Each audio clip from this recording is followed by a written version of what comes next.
Today we are starting with the IGCSE 0625 Physics Paper 4. That's the extended theory paper. Right.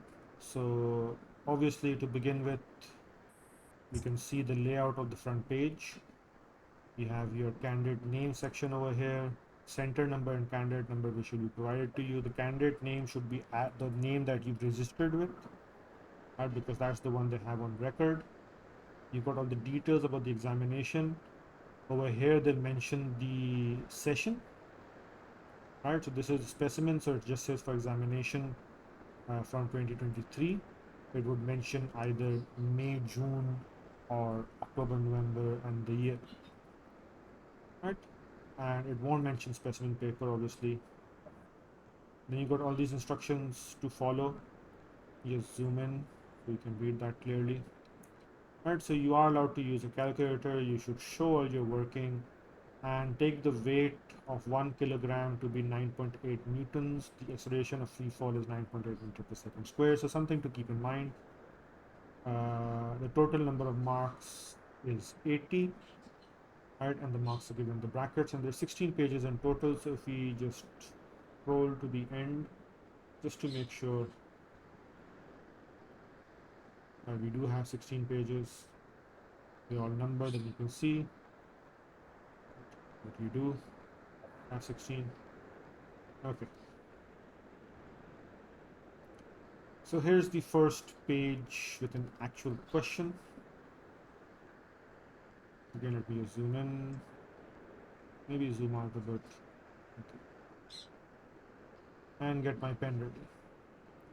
So, figure 1.1 shows the speed time graph for a vehicle accelerating from rest. Right? Calculate the acceleration of the vehicle at time 30 seconds. So, I need to zoom in over here. Right? There's the graph on screen. Can you sort of figure out what it is at Yeah. 30 seconds? So do the math. Could you show the question again? This maybe a little zoom out. This is a speed time graph, and they're asking you to calculate the acceleration of the vehicle at time t equals to 30 seconds.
Is it 0.25 meter per second square? How did you calculate that? Okay. Um, I okay. So final speed minus initial speed over final time minus initial time. Okay, Is that wrong?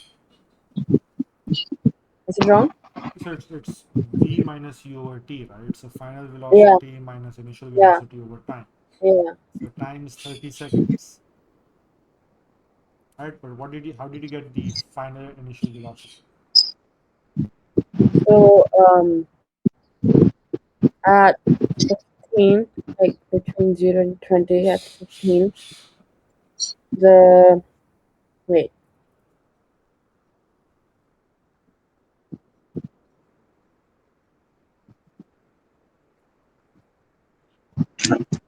Sir, would it be zero? Hmm? Would it be zero? Not at all. You can clearly at see. 6, You can clearly see. Okay, so what you need to notice over here, right, is Can this is not a straight line. yeah, It's a speed time yeah, graph, and when a speed time graph is accelerating, right, it's a curve, yeah, right? So this is not a straight line. So what you need to do, right, is take, like, you need to take the point from here. Can I draw a straight line with this? Do I have? at 16.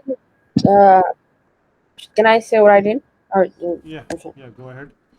So at 60, the speed is exactly 15 meters per second. 60. So what I did was at 60 seconds. We're not talking about 60 seconds. We're talking about 30 seconds.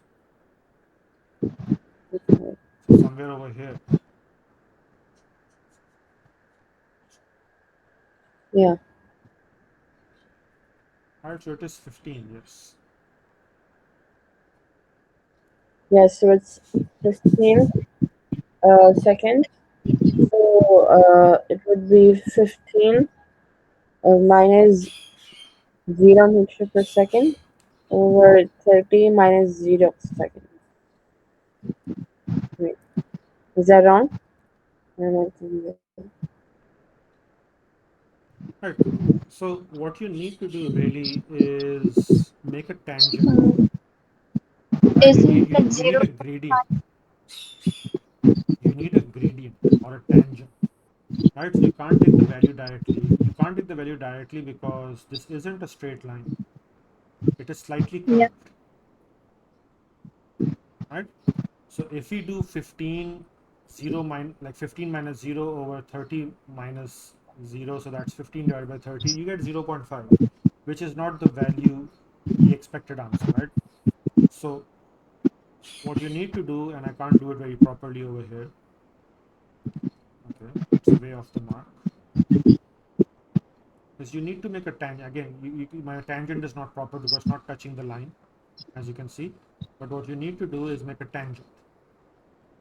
Now, one of the points that you can take is 15 and 30.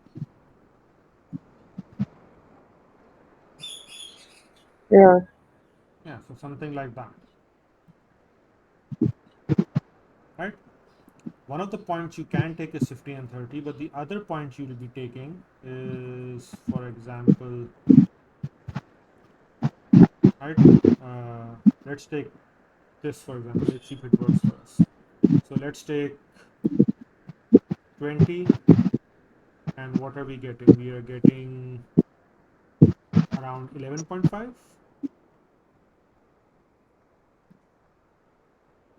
wait, what did you do again? Huh?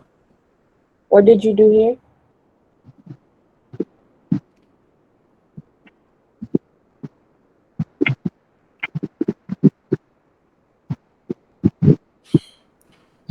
What did I do over here? So I took a second point, right? We have 30 over here, and we've got 15 over here, right? So Yeah, you need to show this working on your graph. Now my lines are not very accurate. What you'd be doing in an actual paper is using a ruler and making straight lines. So what you do is you take 30, you take it up to the curve, right, and you draw a tangent.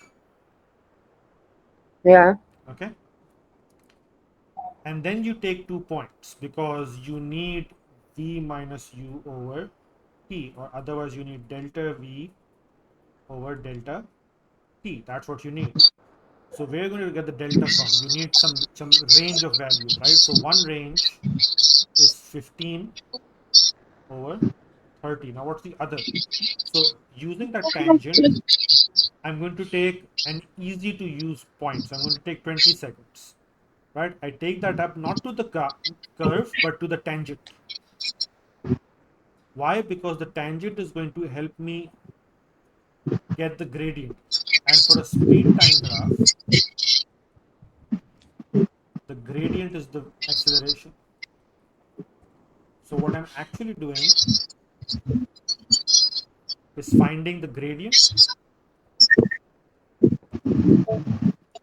right, which is going to give me the acceleration. So the gradient, because it's a tangent, it is actually giving me the gradient at this point, right, when time is 30. But I need other values. So at time 20, At time 20 is 11.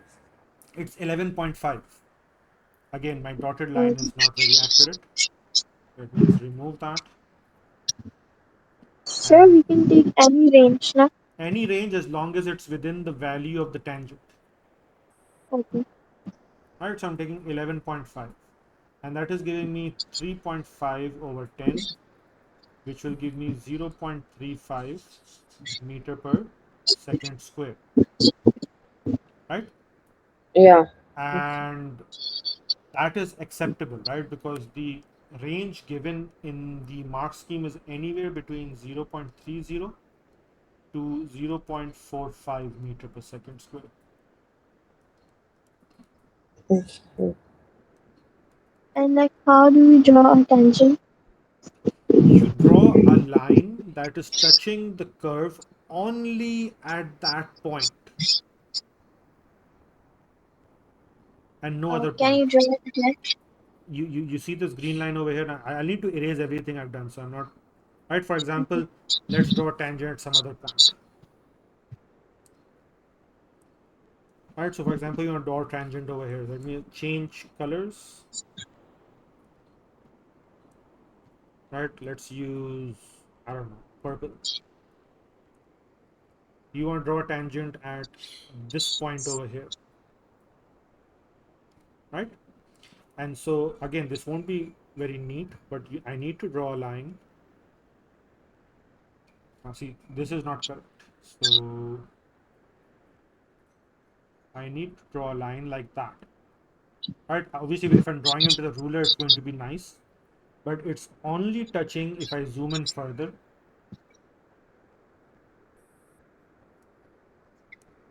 you see perhaps it's only touching the curve. In fact, I mean, again, right? It's only touching that point. It's not really, again, because I'm doing this freehand. But you can try. And obviously, when you have a ruler and you have this graph in front of you, you're going to, and my line is curving away, right? So not the best. But yeah, okay, that. So you draw a line that is touching the curve only at one point and nothing else. That is a tangent. So like we have to draw two tangents. Huh?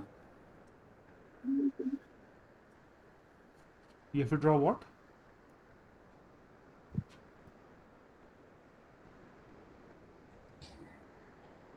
Adam? So like we have to draw two tangents. No, we don't have to draw two tangents. You only have to draw the tangent where you want to do the calculation, which was over here with the green part.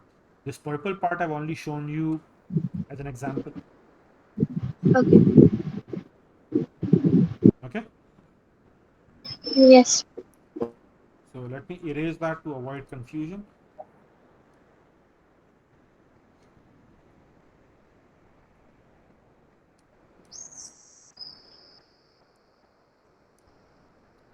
So with all of that, right, our acceleration. And so keep in mind, it's worth 3 marks.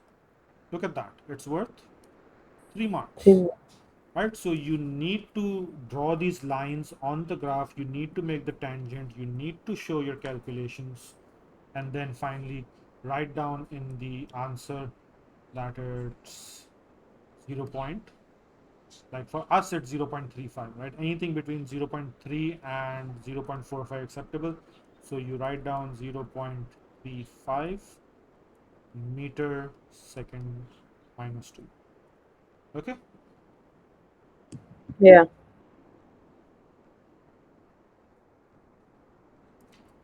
Okay. Without further calculation, state how the acceleration at time 100 compares to the acceleration at time 10 seconds. Using ideas about forces, explain why any changes in acceleration has occurred. Right? So looking at the graph again, here is time 100, right? Over here. And time 10 is somewhere over here. So let me use a different color for that. Again, to avoid confusion, let's use orange. So eyeballing it, 100 is over here. And 10 is over here. Now, what's the first thing you can say about the acceleration at time 10 seconds and time 100 seconds? Could you repeat that? What is the first thing you're able to notice about the acceleration at time 10 second and time 100 second?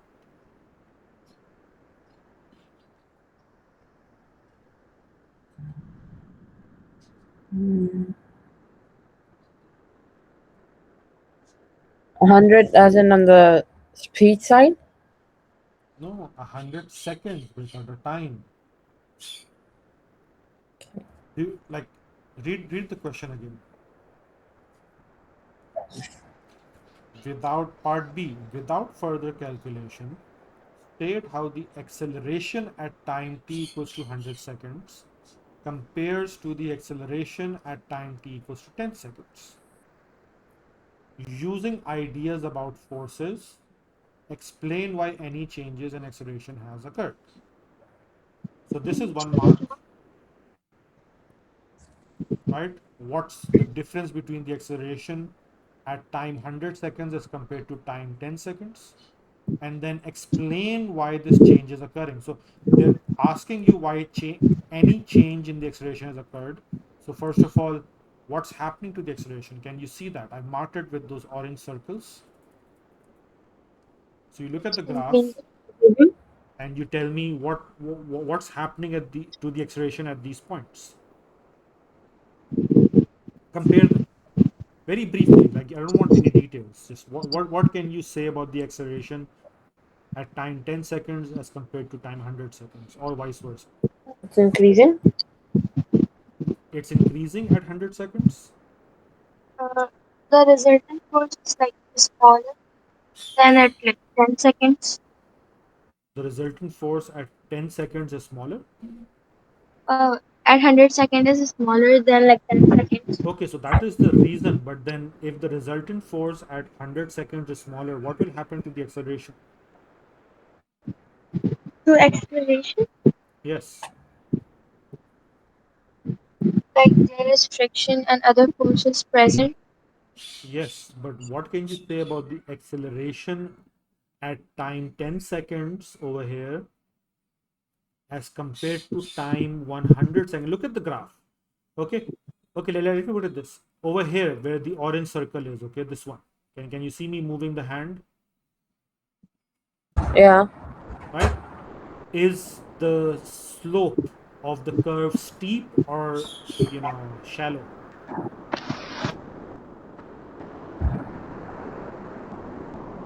Steve? Steep, right? So compare that to over here. Compared to this point over here, right?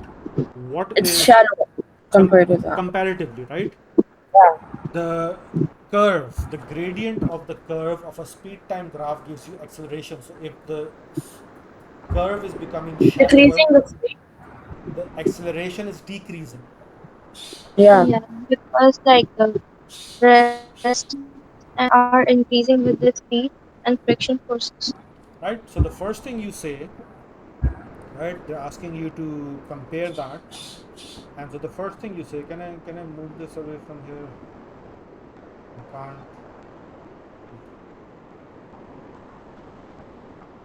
So the first thing you say is the acceleration at t equals to 100 seconds has decreased or decreases. right? Yeah. Or is less than t equals to at t equals to 10 seconds. So that's one mark.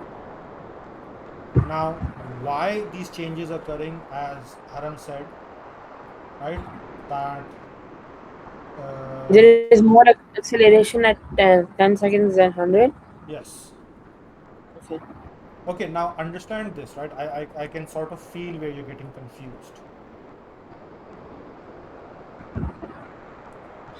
right? What is acceleration? It is the rate of change of velocity. I mean, yeah, I'm trying to wrap my head around it. So yeah, Okay, so acceleration is the rate of change of velocity. So yeah, is the value of the acceleration increasing? As in, right, acceleration means this, the with time the car is getting faster and faster. no, Well, that is what acceleration means. okay. Well, here it is not. The speed is not increasing. The speed is increasing over time. At I mean, at 10 seconds the speed is like, I don't know, 6 meter per second. At 100 seconds it's 29 meter per second. So it is getting faster, okay, yeah, okay, right? What's happening is that the speed is increasing, so acceleration is occurring, but how much? That is decreasing, right? So initially, right, between 10 seconds the speed went from 0 to 6. So that was 6 meter per second. I'm not using the curve, right? So I'm doing like a layman calculation, which isn't accurate, to be very clear, right? In sorry, not 10, sorry, not 6, 0.6, right? Equals to 0.6 meter per second square, right? Because divide, let me write this correctly so there's no confusion. 6 minus 0, right? So 6 minus 0 over 10, right? Then we calculated at 30 that it's 0.35, right? The acceleration is 0.35 meter per second square. Is 0.35 more or less than 0.6? 0.6 is more. Exactly, right? So the car is accelerating. That means it is speeding up. But over time, right, it is speeding less, which means Yeah, the rate of change of speed is less. It is speeding up, but it is speeding up lesser compared to when it started, right? So it is possible if we do the calculation, when I'm doing that, but at time equals to 100 second, right, the acceleration might be, I don't know, 0 point, let's say 28 meter. I'm just like saying that it's not an actual value, right? So is yeah. 0.28 more or less than 0.35, 0.28 is less than 0.35. right? So the fact that you are getting a positive value for acceleration, that means the car is accelerating. It's just accelerating less and less. That means the acceleration is decreasing. Not to confuse this with deceleration. Deceleration is when Yeah, you have negative values for acceleration. When the car is slowing down. Over here, the car is not slowing down.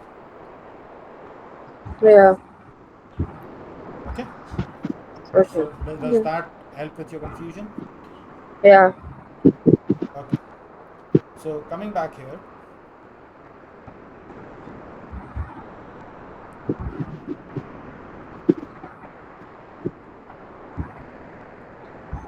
right. So you get 1 mark for stating that the acceleration is less, and then right there, why is it happening? There is more resistive force, as Haram mentioned, and the resultant force is less, and that gives you 1 mark. So you get your 2 marks.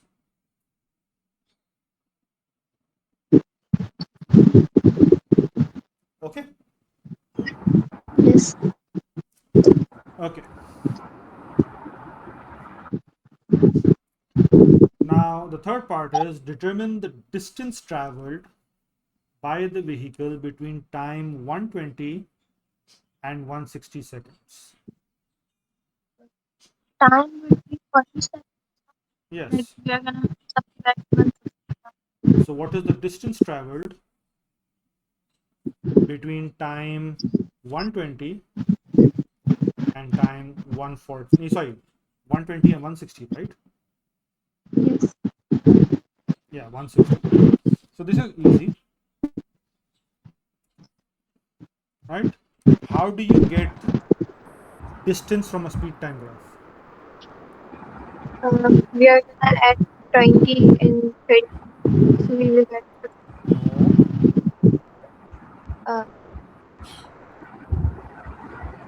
we have to find the distance now. we have to find the distance. Yes, but this is a speed time graph. Distance So equals to speed multiplied by time. Distance is speed multiplied by time. Speed equals to distance over time, right?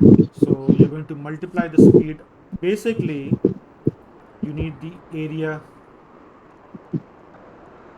under the graph.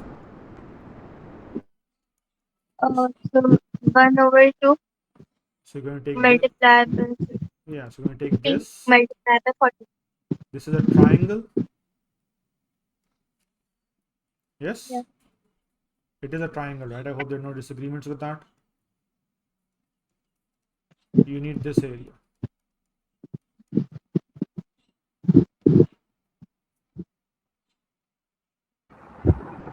Well, actually, right, you also need the whole thing. Oh, wow. So you can split this up, right? You got two shapes over here. You got a triangle and And a a rectangle. rectangle, right? So for the triangle, what are the values do you have? You've got half into 10 into 40. Isn't it a trapezium? I mean, you could, but make life easier, Okay. right? So half They both into the same family. By the way. half into 10 into 40. So this is the triangle part. And for the rectangle, you've got 40 multiplied by 20.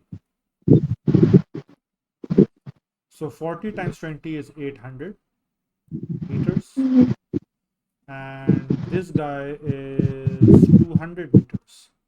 So the total is 1,000 meters or 1 kilometer. Yes. But you want to give your answer in meters. Make sense? Yes. Right? And so you show your working over here. Right? Everything I did on the graph, you're actually supposed to show over here, not on the graph. And so your total distance is 8,000 meters. Sir, is it okay if you could explain that again? Okay, so I'll do it over here. Okay.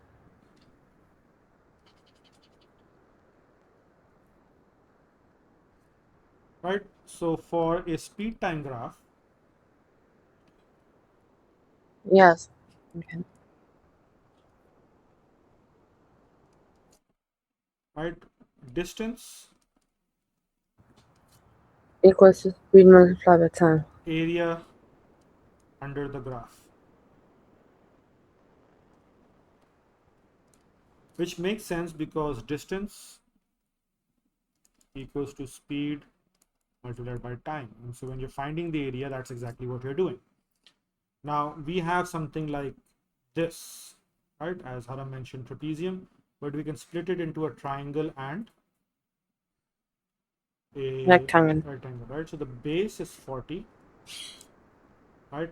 This guy is 20 and this guy is 10 How do you know that? from the graph. We just did Okay. that, Yeah. Okay. right? Between 120 and 160. How much is that? 40, right? Is there gonna be 140 or you're just choosing 40? What is the difference between these two values? Yeah, okay. It's 40, right? Yeah. Yeah. So the base is going to be 40. The height, you're starting from 0, so all the way up to the rectangle, that's 20. And for the triangle, the height is between 20 and 30. So what does that give you? From 20 to 30, what's the height? 50? From 20 to 30, 10. 10. Yes, Yeah. that's where I got the values from. Okay. Okay, and so you do the right. So the area for the rectangle is 20 times 40 plus half into 40 into 10. That's a triangle. So that's 800 plus 200, right, which gives you 1,000 meters. Okay, yeah. Got that. Okay.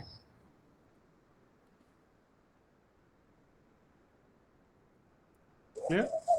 Yep. Okay, let me zoom out a bit.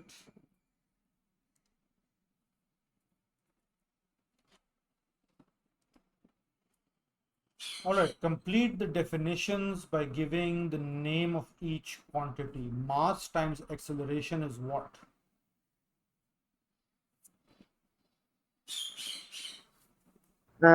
Force? Yes. Newton's second law of motion. And what is force multiplied by time?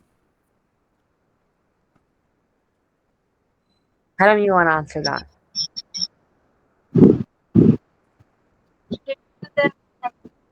Hmm? Is it related to the central force or something? We did it in the chapter forces. Yes. Yeah. Right? Force multiplied by the time over which the force is applied. May I take a guess? Yeah. Impulse? Impulse is correct.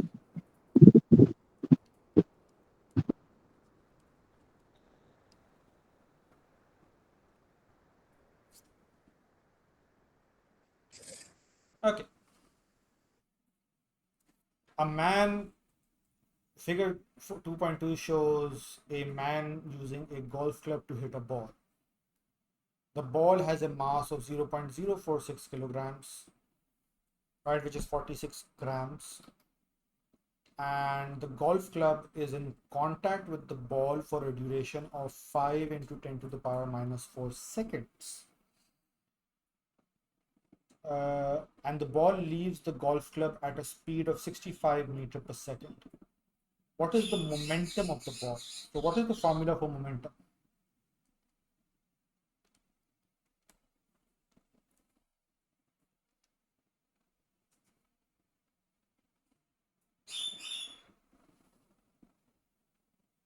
Formula? Hmm? MV. Yes, mass times velocity. All right, so the mass is 46 grams.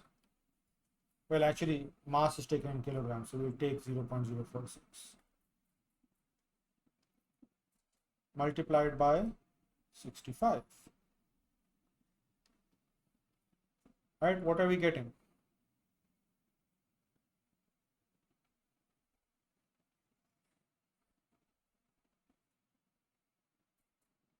2.99? Round it up. 3?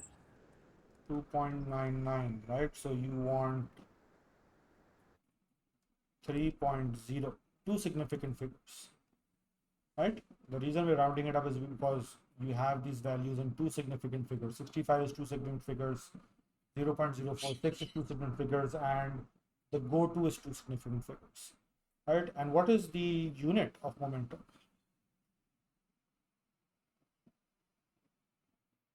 kg? Meter per square. You can either write kilogram meter per second, or you can write Newton separate.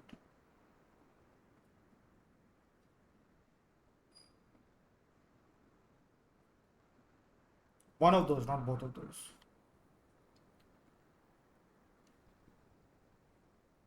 All right.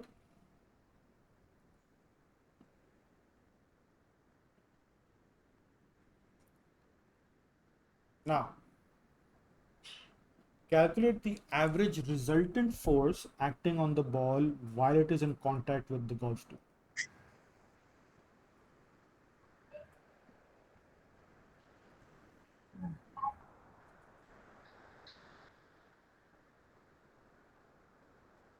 So like we have to subtract it.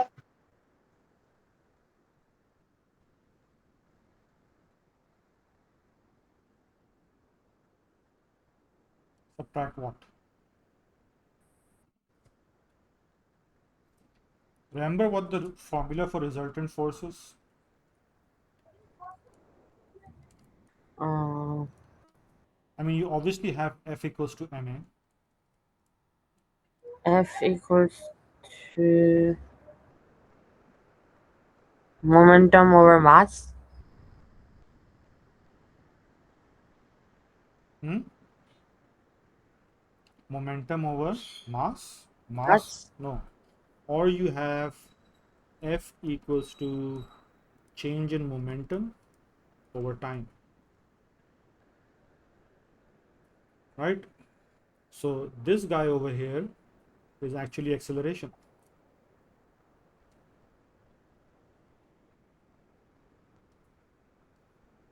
right? Okay. Yeah.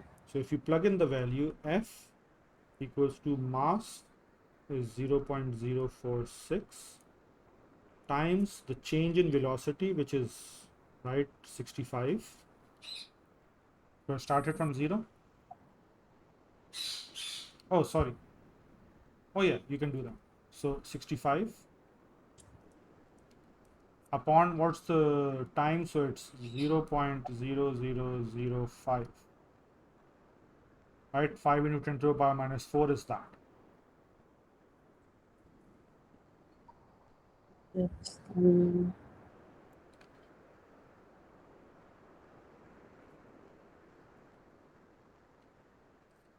Right, so this is the mass, this is the change in velocity, right? And this is the time. Or what you can do, I'm just like, you're not going to do both of these in the paper. What you could do is F, right? If you just look at mv minus u, that is the that is the momentum, change in momentum, right? And we've already calculated it to be 3.0. so not 5980. So you can do 3.0.0005. So do this or do this, because this guy over here, isn't it exactly the same thing we did over here?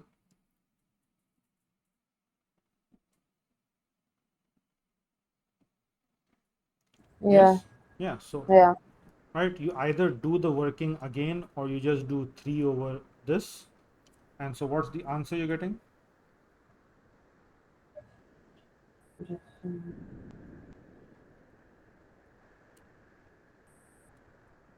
Hmm? 6,000. Yes, 6,000 round. So no rounding up or required. So 6,000 newtons. Did this make sense? Yes. Yes. Okay.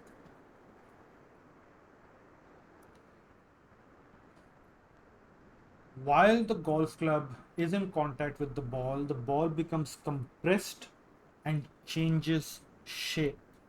State the type of energy that is stored in the ball when it is contact with the club. Kinetic energy. No, not kinetic energy. It's talking about compression. So what are we going to like? Where have we talked about compression? Um, would it be kinetic energy? No, kinetic energy is the movement, not compression. Uh, Potential energy. Potential energy depends, right? Which potential That's energy? it. It's Elastic. obviously not gravitational potential energy. Yeah, so Which elastic potential energy. elastic? Okay.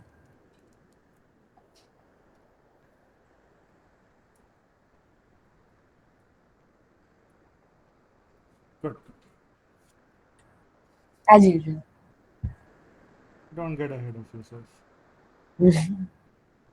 Okay, stuff that I asked you guys to read on your own.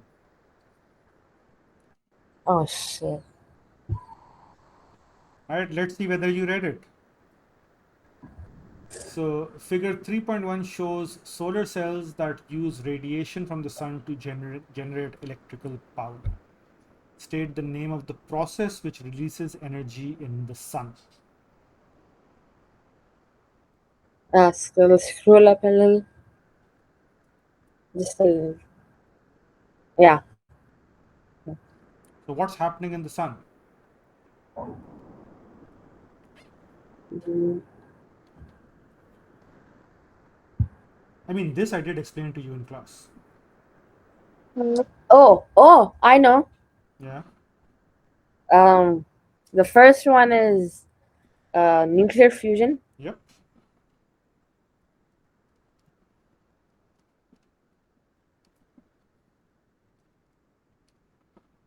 Describe what happens in the process. So, what happens during nuclear fusion? Like small particles join together. Not small particles. Hydrogen nuclei are forced together under under extreme temperature and pressure. So, small nuclei Aren't join you gonna mention hydrogen nuclei to or form that's the first one? larger nuclei.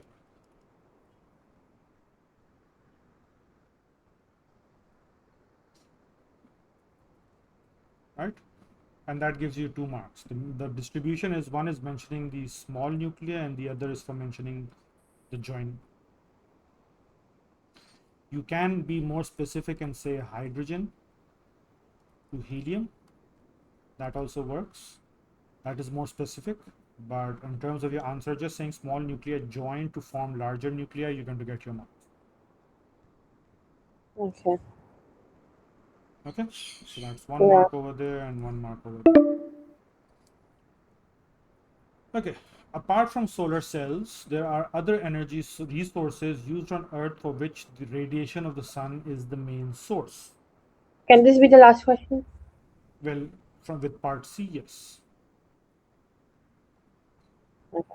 State the name of one of these energy resources and explain whether it is renewable.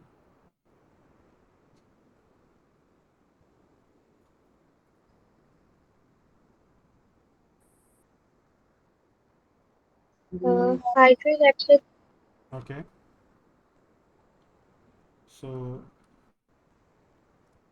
hydroelectric, is it renewable or not? it is renewable.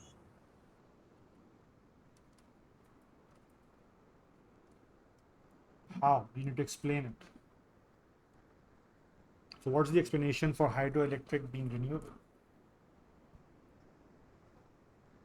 It produces Hmm? energy using the flow of water, So, the using the water. sun's energy evaporates water,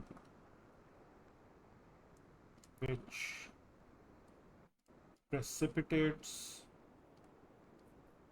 as rain in rivers, right? And that is used for hydroelectric energy,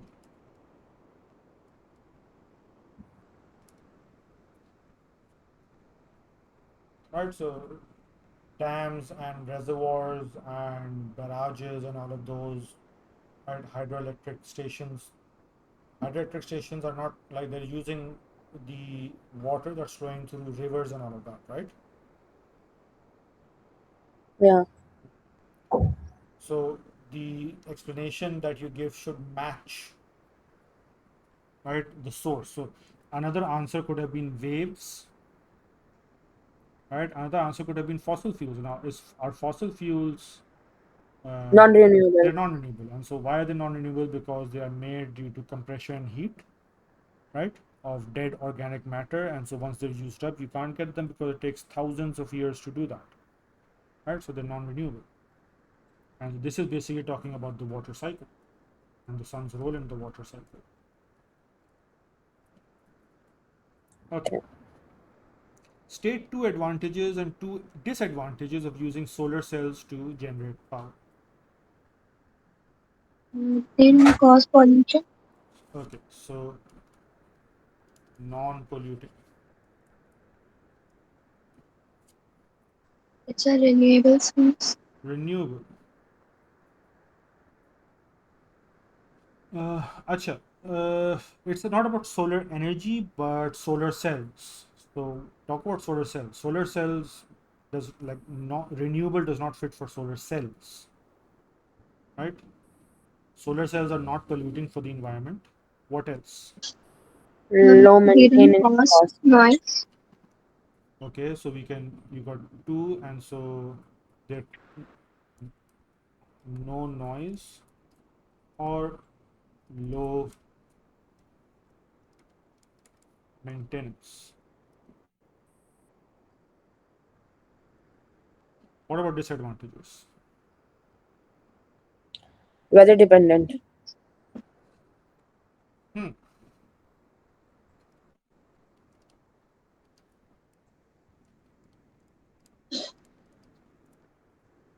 Okay. What else? Need large area. Needs a large area.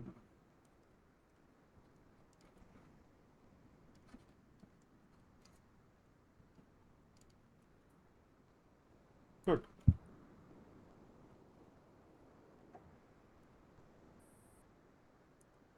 And with that, we are done with how many questions now? This was question 2 or 3? 3. We're on page 4 of 16, so there's a lot to go. So we'll continue with this tomorrow then. Okay. All right? Yes. Okay. See you then, inshallah. Allah Yeah. Hafiz. Allah Hafiz.